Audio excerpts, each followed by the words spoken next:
Welcome to Never Again Is Now, a podcast about anti Semitism. I am Evelyn Marcus. And I am Phyllis Zimbler Miller. We have all seen the gruesome images of the dead and mutilated bodies of victims after the massacre in Israel on October 7, 2023. We have seen videos of victims being shot, tortured, raped, stabbed, blown up. We also know the images of the volunteers in ultra-Orthodox Jewish clothing who rush onto the scene after a terrorist attack or other disaster to recover the remains of the dead.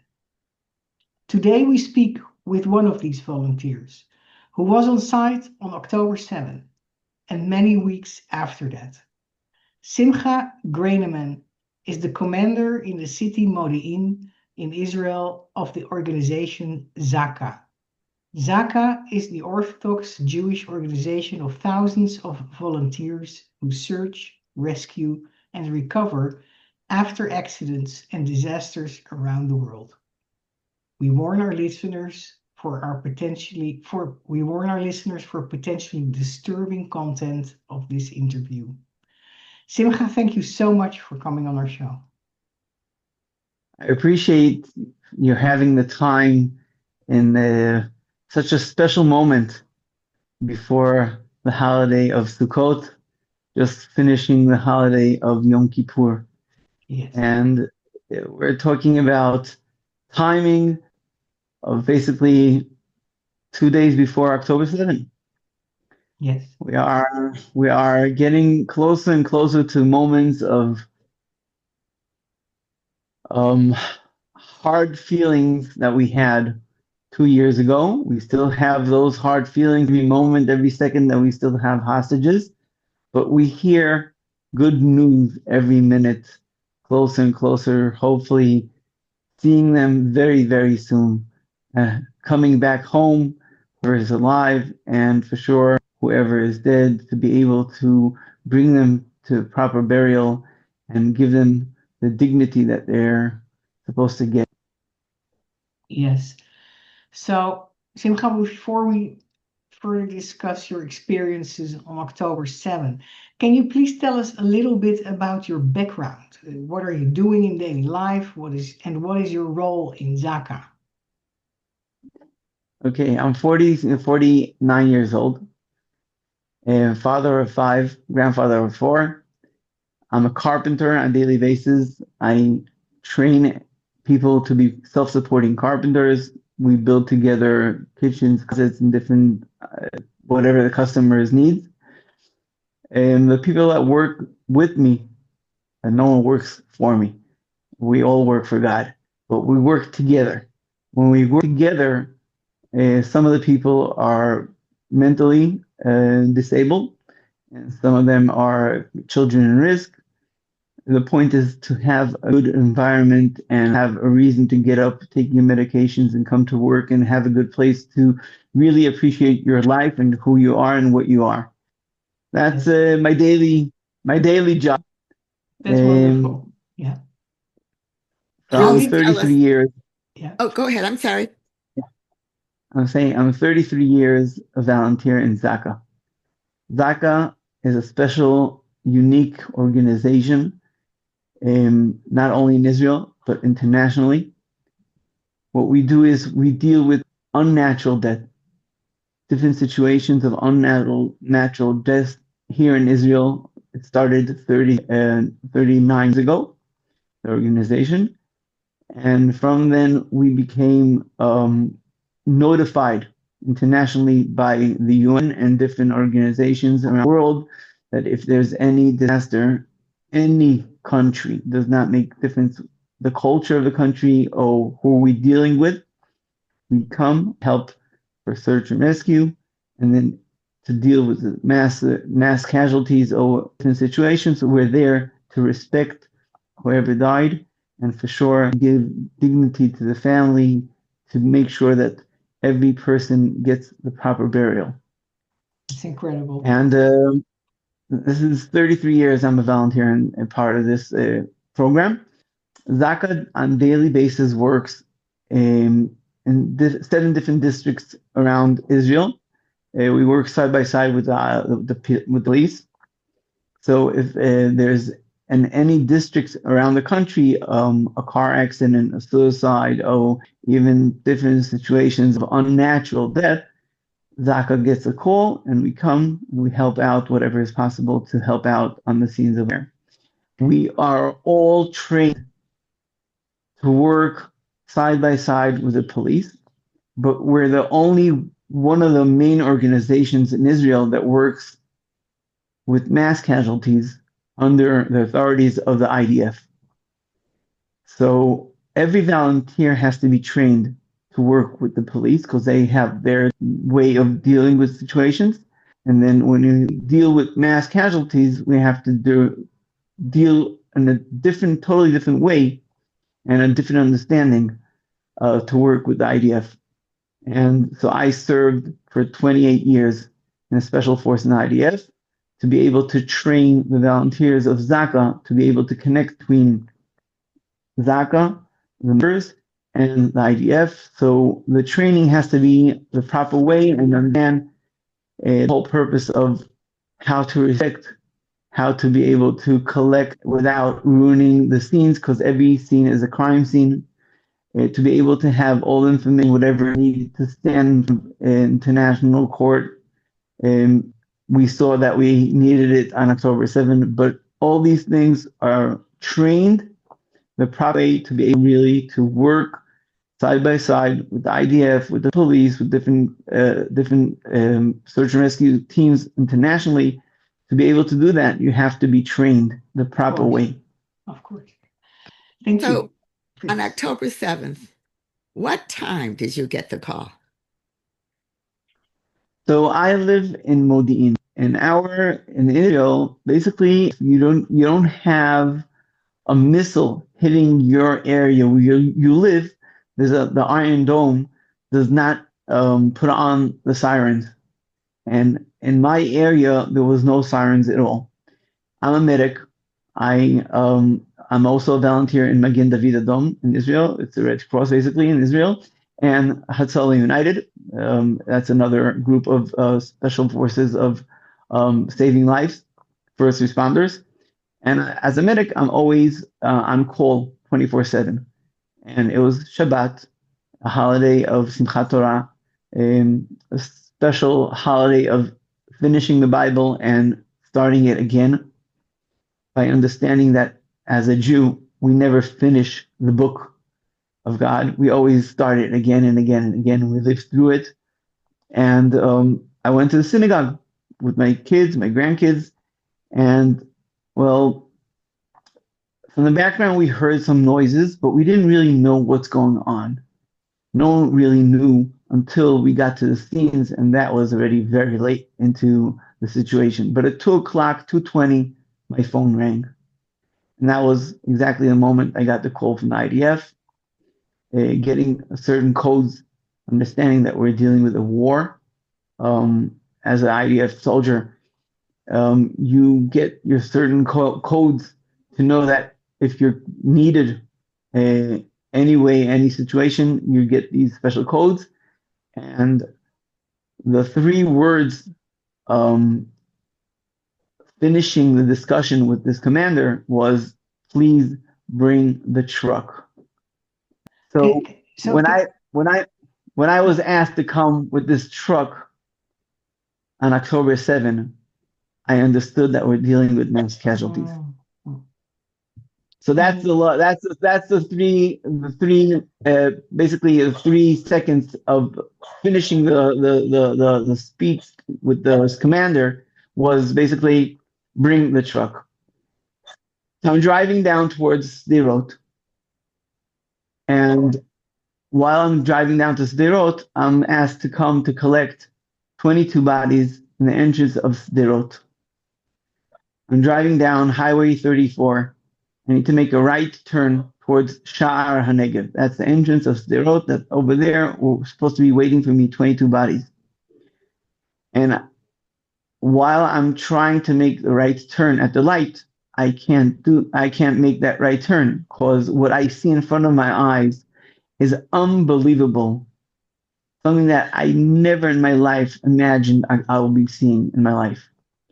Cars in flames, bodies all over the highway, all around are bodies laying there. And I turn around to the volunteers with me in the truck. We were 5 volunteers together. And I asked them, did anyone get a missile alert on their phone? Because what I see in front of my eyes has to be a hit of something. Something happened. A missile hit over here. Because it can't be. There's so many bodies all over the highway, and cars still in flame, and there's no fire department, no police, no one's there. So right away, I call the officers of Zaka to hear what's going on over here, and I'm told, whatever you do, don't stop the truck. I asked, why don't stop the truck? There's bodies all over the highway. I need to, as a medic, first thing is your first responder.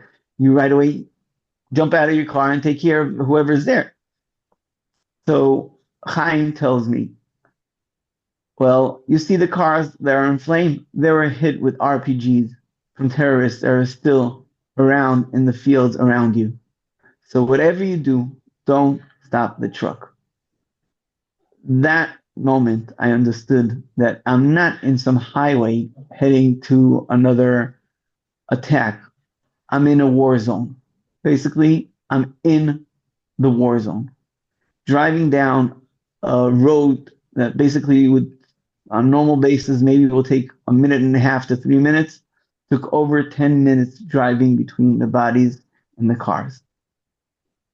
Getting to the entrance of Sderot, parking the truck on the entrance over there, I see the pile of 22 bodies on my left window, waiting over there for me already. In front of me, there's a car, there's an ambulance. It's all blown up. And there's a car, a minivan from the terrorists with the machine gun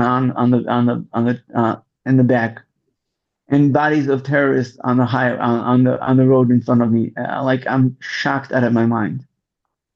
And I walk over to the commander over there and I ask him, okay, these are the bodies that I'm supposed to be taking. He says to me, yes, please start loading them. I load 14 bodies out of respect. And I go back to the commander and I say to him, my truck is loaded with 14 bodies and I'll be heading towards Shura base. That's where the morgue is. And after I'll unload those bodies, I'll be back. So he says to me, no, you're not going anywhere. I said, what do you mean I'm not going anywhere? My truck is loaded. Out of respect, I can't load more. He says to me, didn't you come from the highway now? I said, yes, I did. He says to me, okay, do you hear the background? I said, what do you mean? He says, do you hear the shooting? I say, for sure I hear the shooting. I hear the shooting. I see the missiles. Everything. I'm here. He says, yeah, that's 2 blocks away. That's the police department in Sderot.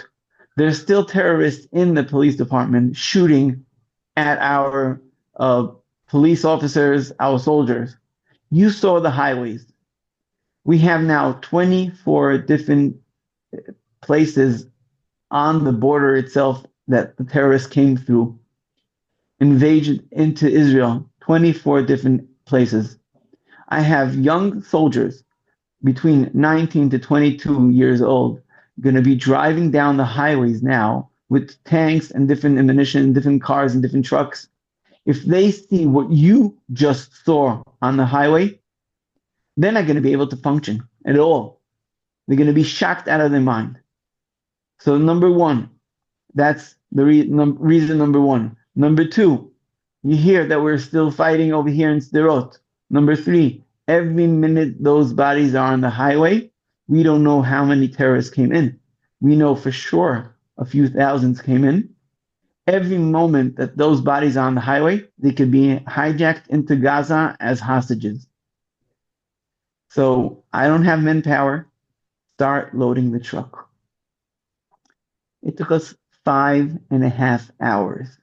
That drive of 10 minutes took 5.5 hours to load 72 bodies from the floor to the ceiling.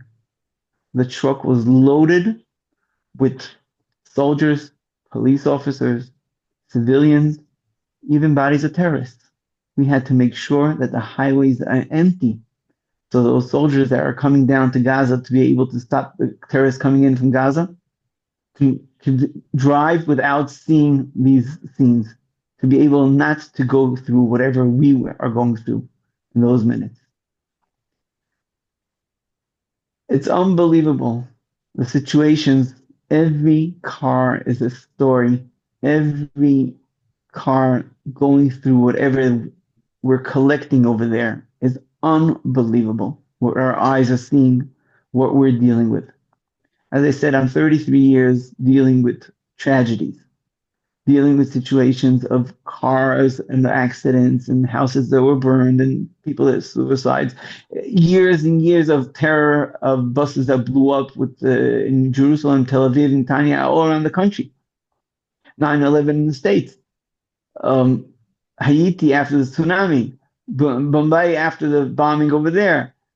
Turkey after earthquakes. Many, many different situations around the world dealing with tragedies.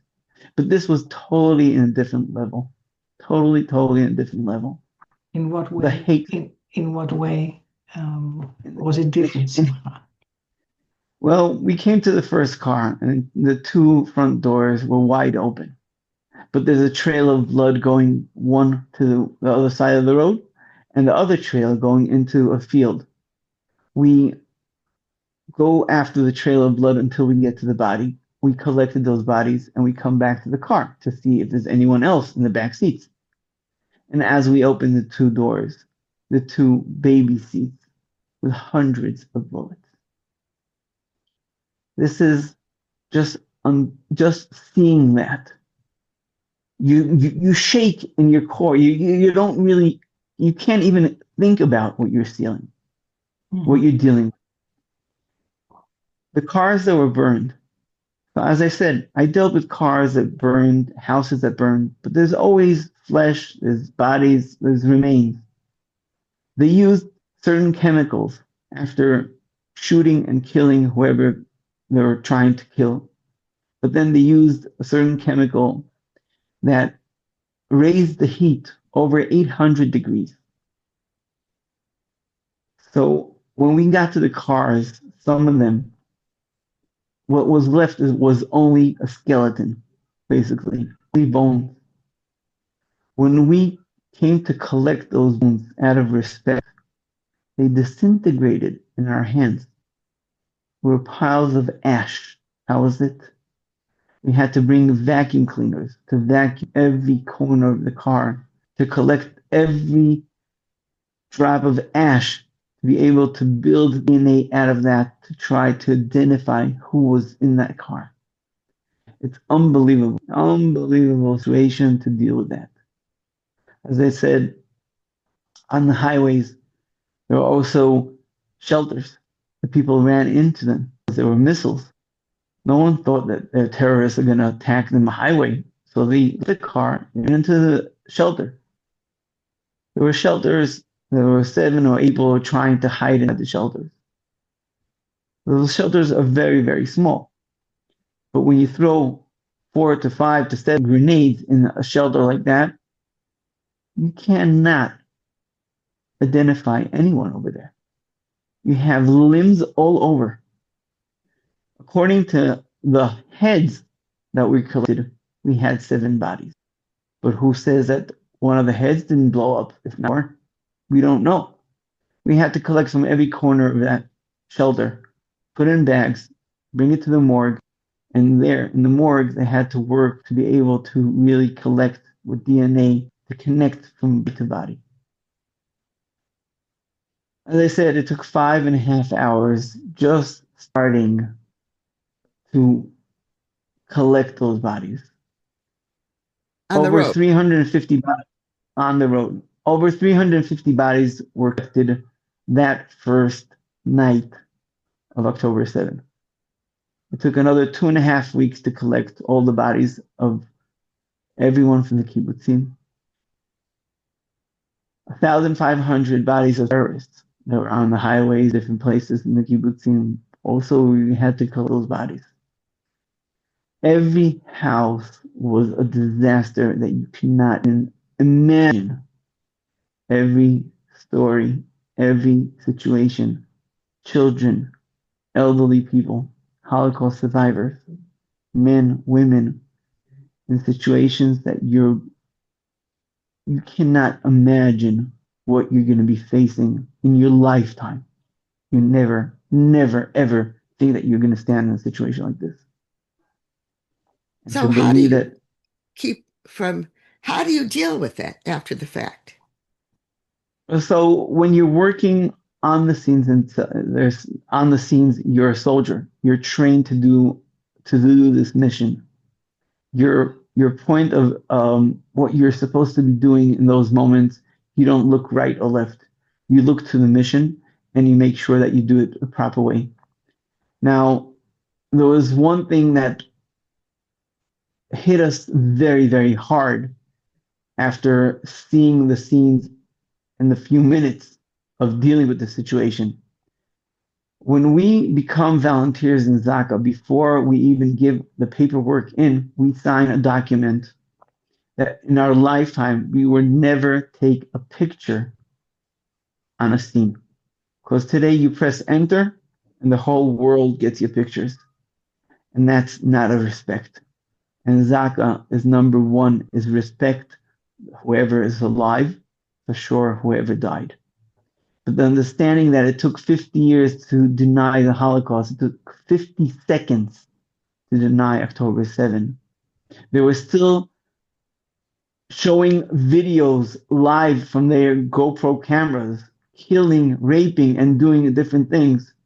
And they were already starting to deny that they're not doing it. It's Israel. Everything, whatever is said, is a whole make-up story.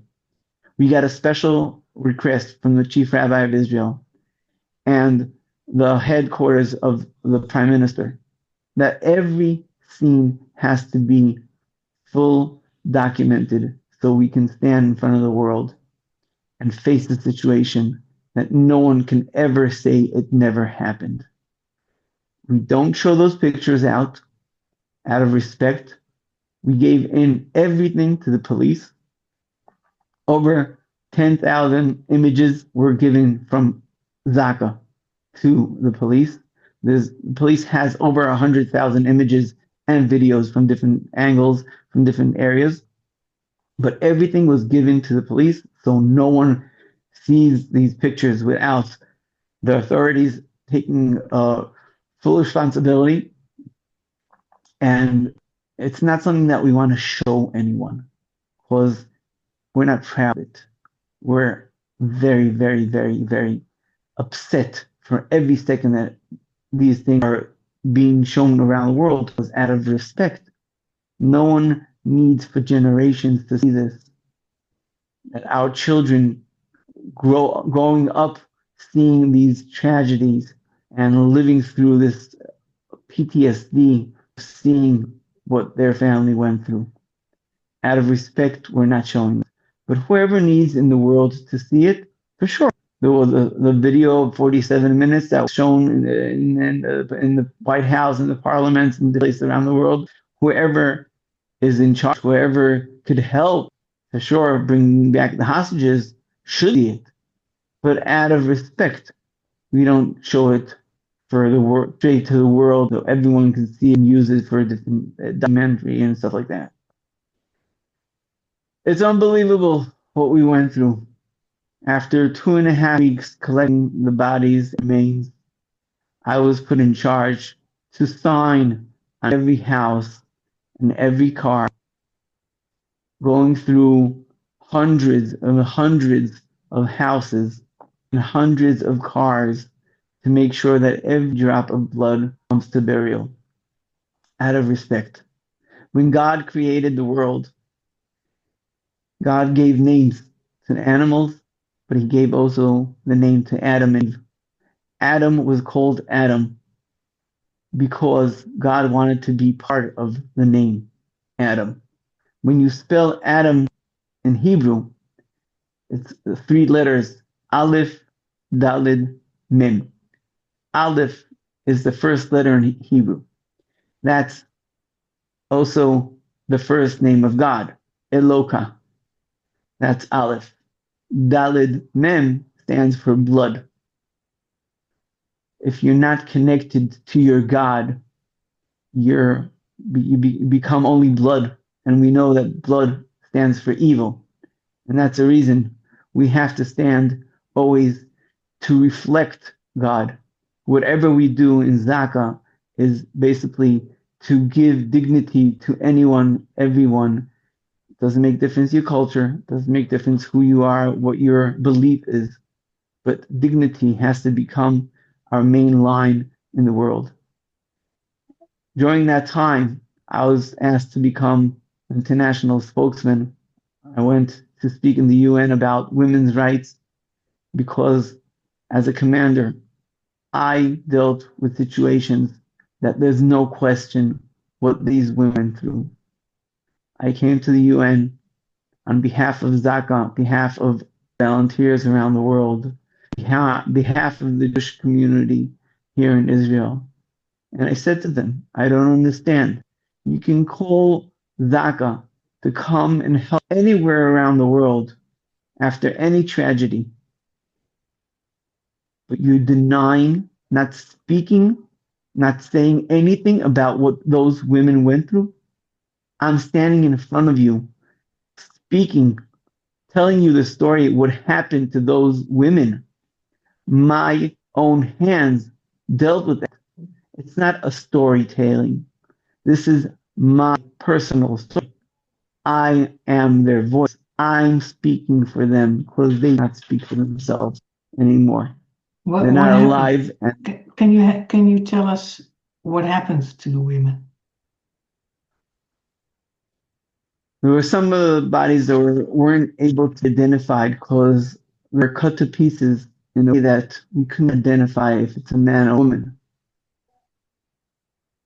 Brutally cut to pieces. Another woman over there had different objects in her personal women areas, nails, different plastic pieces put into the personals. There were women, there were limbs cut off. Unbelievable things that we had to deal with. And this was something systematic because it wasn't only one place. We saw it in different areas, in kibbutzim, in the Nova area. More and more places that we came, we saw different situations again and again and again. It wasn't just one time or one person that did it. It was systematic. It's something that was planned. If you have the time, rape, do whatever you could do to disgrace those people and make sure that you continue doing it as long as you have the time. And if you don't have the time, so just burn the house down. Which is what they did. Exactly. They So, went through whatever they were able to do, that's what they did. so it wasn't an act of war only, it was an act of unbelievable hatred. Is that For correct? sure. For sure. Yeah. When we see something so systematic happening again and again, it has to be through a plan, through heat, how to be able to really disgrace the bodies of the women. Not only the women, also men went through all these things. Limbs were cut off also by men. Objects were on some of the bodies to the bodies from the areas. It was unbelievable, the situation, to really cause the scareness that they were able to really scare as much as possible to really come to that situation. And do you think they took drugs ahead of time just to get them to do that, or they were that cruel across the board? It seemed like yes. They were drugged, going through whatever they did. Some of them for sure had some drug on them when we collected those bodies of the terrorists. Because I'm watching the show No Man's Land on Hulu and about ISIS, and it's just, you see them giving them pills ahead of time that they say so that you're merciless.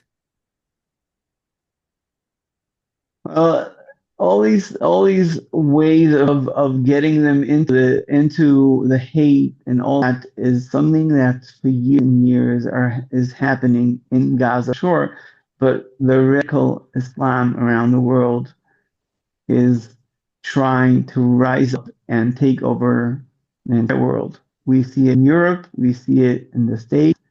It's happening more and more into places at the radical Islam is really taking over more and more and trying really change the peace, the kindness in the world.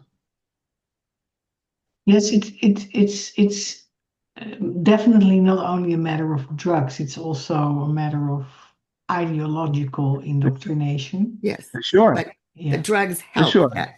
yeah, The drugs put them in a situation that they don't feel bad with what they're doing.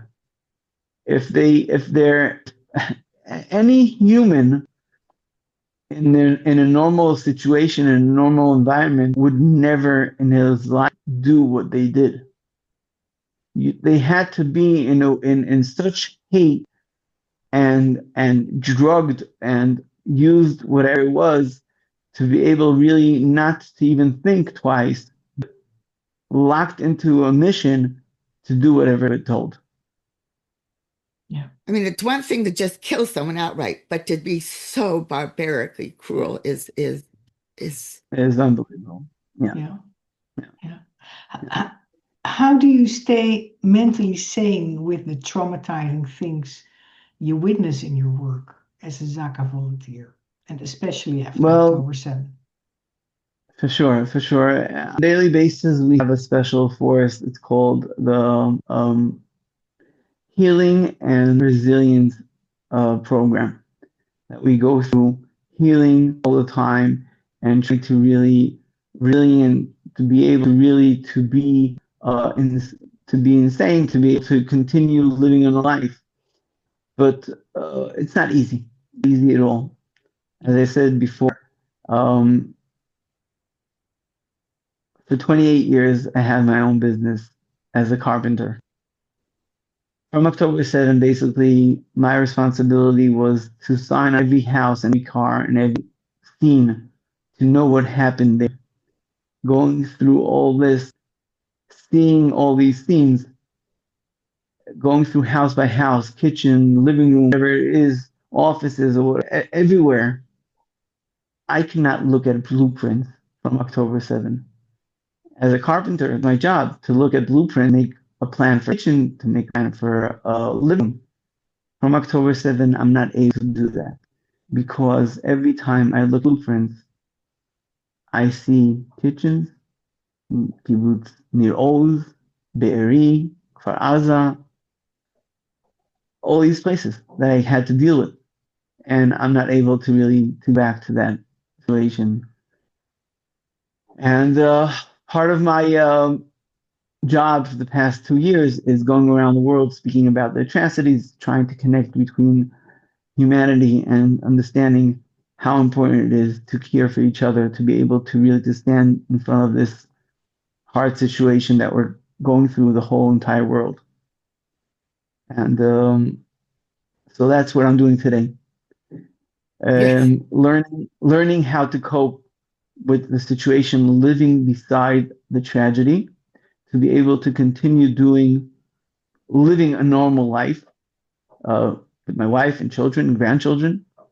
It's not easy at all, No. but you have to know that every moment that we're standing in front of the world, strong, united, gives us more and more possibility to continue to fight this worst situation and to be able to stand together gives us the opportunity to continue doing this. There are some volunteers in Zaka that passed away. 3 volunteers had a heart attack, massive heart accident, did not survive it. We have 18 volunteers that are in mental facilities because they couldn't continue living like this. We have a dozen of volunteers that are on medication that have to live under a certain medication all the time because they can't continue functioning. It's not easy at all. Zaka is a unique organization, as I said, but it's an non-profit organization. Everything is donation. People that care for humanity, people that care for our volunteers are there to support. We are part of the Israeli society.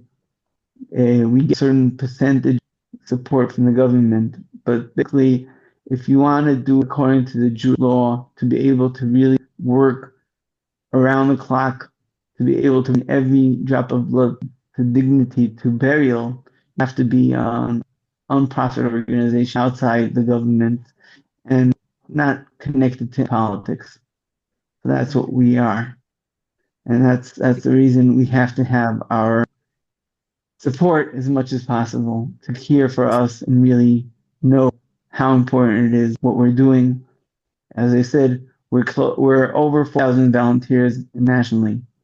In Israel, we have men, women, Jews, Christians, Muslims. For every situation that we're needed, we're there for everyone. And we really appreciate for the support and hearing our story around the world, because we have to stand united and strong to be able really to stand against this. We will publish your website in the description of this podcast episode. So we hope our listeners will use that to support your unbelievable organization that is doing this immense amount of good. Do you have a message, Simcha, to our listeners around the world on this 2-year anniversary of October 7? The message is very loud and clear by me. We have to be united. It doesn't make difference who you are or what you feel that you're connected to. You have to believe that you're here in this world because God wants you to be here. And you have to be the one that everyone should look at you and say, that's a human being. This is God's creation. To shine the light around the world, to show everyone we care for each other. Doesn't make difference what your culture is. Doesn't make difference who you are, a man or a woman. Our main thing is care for each other so the world could care for everyone, could care one for each other. Thank you. Thank you for everything. Thank you very much for this incredible testimony that you shared with us. Thank you even more, Simcha, for the work you're doing. It's really God's work to take care of all the bodies that so that they all can be buried properly and respectfully. I wish you all the best in the coming days and a lot of strength in the coming days, because it will be painful to go through the date of October 7, 2 years after everything you've witnessed.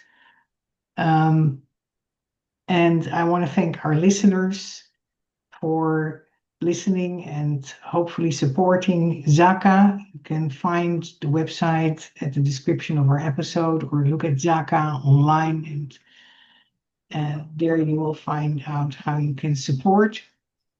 For those of you who want to know more about our podcast and about the background of my co-host Phyllis Zimbler-Miller and me, go to our podcast channels on YouTube, Spotify, and Apple Podcasts. Look at Never Again Is Now podcast. And to all of you, we always say at the end of every episode, please speak up against anti-Semitism and all hate.